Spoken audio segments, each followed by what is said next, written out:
Welcome back to our channel. ఇవాళ అయితే మనం రొయ్యలతోటి నిల్వ పచ్చడి చేసుకుంటున్నాము. అసలు రొయ్యల నిల్వ పచ్చడి ఎంత బాగుంటుందో కదండి. మీరు ఎప్పుడైనా తిన్నారా? తినకపోతే ఈ వీడియో చూసేయండి, ట్రై చేసేయండి. అందుకోసం ఇక్కడ మేము 1/2 kg రొయ్యలు తీసుకున్నాము. ఈ రొయ్యల్లో ఉప్పు పసుపు వేసి ఆవగించుకుంటున్నామండి. ఇక్కడ ఎటువంటి వాటర్ యాడ్ చేయని అవసరం లేదు. ఆ రొయ్యల్లో ఉండే వాటరే బయటికి వచ్చేస్తాయి. ఆ వాటర్తోనే రొయ్యలను ఆవగించేసుకోవచ్చు. అసలే Nellore shrimp capital of India. మన నెల్లూరులో దొరికినంత టేస్టీ రొయ్యలు ఇంకెక్కడ బయట దొరకవు. సో మీరు కూడా రొయ్యలు తెచ్చేసుకోండి, మంచిగా రొయ్యలు నిల్వ పచ్చడి చేసేసుకోండి. ఇక్కడ మనం ఆ ఎక్సెస్ వాటర్ అనేది చూడండి బయటకు వచ్చేస్తున్నాయి కదా, ఈ బయటకు వచ్చేసిన వాటర్తోనే రొయ్యలు ఆవగించేసుకోవచ్చు. రొయ్యలు ఆవగించుకోవడానికి మ్యాక్సిమం 7 to 10 minutes పడుతుంది అంతేను. ఈ రొయ్యలు ఆవగించుకోవడం వల్ల పచ్చడి అనేది ఇంకొంచెం ఎక్కువ రోజులు నిల్వ ఉంటుందన్నమాట. పాత రోజుల్లో ఫ్రిడ్జ్లో 2 రోజుల్లో రొయ్యలు ఇలాగే ఆవగించుకొని స్టోర్ చేసుకునేవాళ్ళు. ఎందుకంటే రొయ్యల్లో ఉండే వాటర్ అంతా ఇంకిపోయింది కదా, ఇప్పుడు ఈ రొయ్యల్ని పక్కన పెట్టేసుకోవాలి. ఇప్పుడు ఒక బాండలు పెట్టుకోవాలి. బాండల్లో ఆయిల్ వేసుకోవాలండి. ఈ ఆయిల్ బాగా వేడెక్కిన తర్వాత మనం ఆవగించి పెట్టుకున్నాం కదా, ఆ రొయ్యల్ని వేసి మంచి కలర్ వచ్చే వరకు ఫ్రై చేసుకోవాలన్నమాట. ఇక్కడ రొయ్యలు బాగా గట్టిగా అయ్యే వరకు ఫ్రై చేసుకోకూడదండి. మళ్ళీ మనం నిల్వ పచ్చళ్ళు వేసినప్పుడు మనం తినేటప్పుడు రొయ్య మరీ గట్టిగా అయిపోతుంది. అందుకని మరీ గట్టిగా ఫ్రై చేసుకోకూడదు, మీడియంగా ఫ్రై చేసుకుంటే సరిపోతుంది. ఇక్కడ నేను తీసుకున్న రొయ్యల్ని 2-3 సార్లుగా వేసి వేయించుకుంటున్నాను. ఎందుకంటే రొయ్యలు వేయించిన ఆయిల్ మళ్ళీ మిగిలిందనుకోండి వేస్ట్ అయిపోతుంది కదా. పచ్చళ్ళలో ఒకవేళ ఆయిల్ సరిపోకపోతే మళ్ళీ మనం వేసుకోవచ్చు, కానీ ఇట్లా ముందు ఎక్సెస్ ఆయిల్ వేసి రొయ్యలు వేయించేసామనుకోండి ఆయిల్ అంతా వేస్ట్ అయిపోతుంది. అందుకని కొద్దిగా నూనె వేసుకొని 2-3 సార్లుగా రొయ్యలన్నిటిని ఫ్రై చేసుకుంటున్నాను. ఇదిగోండి ఈ రొయ్యలన్నీ ఫ్రై చేసి పక్కన పెట్టేసుకుంటున్నాము. ఇప్పుడు పచ్చడికి కావాల్సిన మసాలాలన్నీ చూసుకుందాము.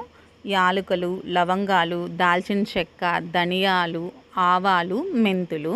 ఇప్పుడు వీటన్నిటిని పచ్చివాసన పోయే వరకు వేయించుకుందాము. ముందుగా లవంగాలు వేసాను. లవంగాలు వేసిన వెంటనే దాల్చిన చెక్క వేసిన వెంటనే ధనియాలు అండి. ఈ ధనియాలు కొంచెం పచ్చివాసన పోయే వరకు వేయించుకోవాలి. ధనియాలు వేగిన తర్వాత మనం తీసుకునే యాలకులు ఉన్నాయి కదా, యాలకులు కూడా వేసుకోవాలి. ఈ యాలకులు వేగిన తర్వాత మనం తీసుకున్న మెంతులు కూడా కొద్దిగా వేగాలి. మెంతులు వేసిన తర్వాత ఆవాలు. మనం ఎప్పుడైనా సరే మెంతుల క్వాంటిటీ అనేది చాలా తక్కువ తీసుకోవాలి, లేదంటే పచ్చడి చేదొచ్చేస్తుంది. ఇప్పుడు ఆవాలు ఎంత తీసుకున్నా దాంట్లో 1/4 కప్పు మాత్రమే మెంతులు సరిపోతాయి.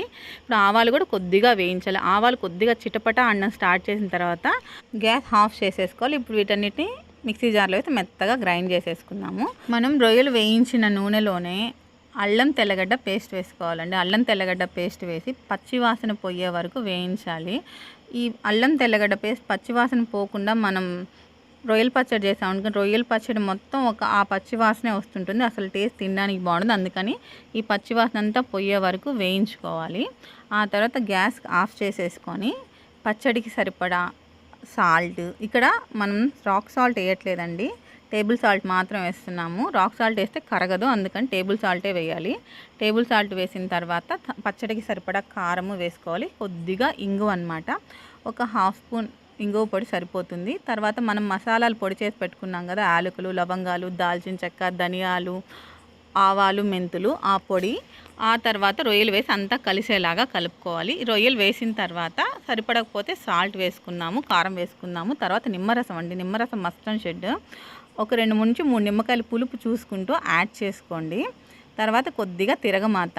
మీరు ఆ రొయ్యల నూనె ఉంటే రొయ్యల నూనెలోనే వేసుకోవచ్చు, లేదంటే ఒక స్పూన్ నూనె వేసుకొని దాంట్లో 4 ఎండుమిరపకాయలు, కొద్దిగా కరివేపాకు వేసుకొని తిరగమాత వేసుకుంటే చాలా చాలా బాగుంటుంది రొయ్యల పచ్చడి. ఇంకా ఈ తిరగమాతని ఈ రొయ్యల పచ్చడిలో వేసేసి అంతా కలిసేలాగా కలిపేసుకుంటున్నాము.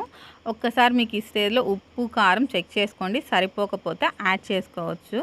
ఈ పచ్చడి వేడిగా ఉంది కాబట్టి ఇనుప బాండల నుంచి స్టీల్ కంటైనర్లోకి మార్చేసుకుంటున్నాము.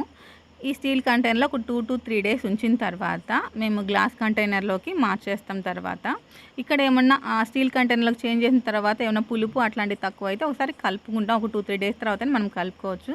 ఈ బాండెల్లో కొంచెం పచ్చడి ఉంచుకున్నాం కదా, అసలు రొయ్యల పచ్చడి చేసిన దానికంటే ఇట్లా బాండెల్లో కలుపుకొని ఆ లాస్ట్లో ఒక ముద్ద తింటే ఉంటుందండి, అదొక సూపర్ టేస్ట్ అనమాట. చిన్నప్పుడు అయితే రోట్లో పచ్చడి చేస్తే దాంట్లో కలుపుకొని తినేవాళ్ళం. ఇప్పుడు రోటి పచ్చళ్ళు తక్కువైపోయినాయి కాబట్టి ఇలా తింటున్నాం అనమాట. ఇదిగోండి ఒక 3 days తర్వాత అయితే మనకు రొయ్యల పచ్చడి ఇదిగోండి ఆ నూనె కొంచెం పైకి తేలి ఇలా రెడీ అయిపోతుంది. ఈ రొయ్యల పచ్చడిని ఇప్పుడు మనం గ్లాస్ కంటైనర్లోకి మార్చేసుకుంటున్నాము. ఇంత సింపుల్ అండి రొయ్యల పచ్చడి. ఒకసారి మీరు ట్రై చేయండి, తింటే చాలా చాలా బాగుంటుంది. ఈ వీడియో మీకు నచ్చితే ప్లీజ్ షేర్, సబ్స్క్రైబ్. శ్రీ విద్యా విశ్రిత.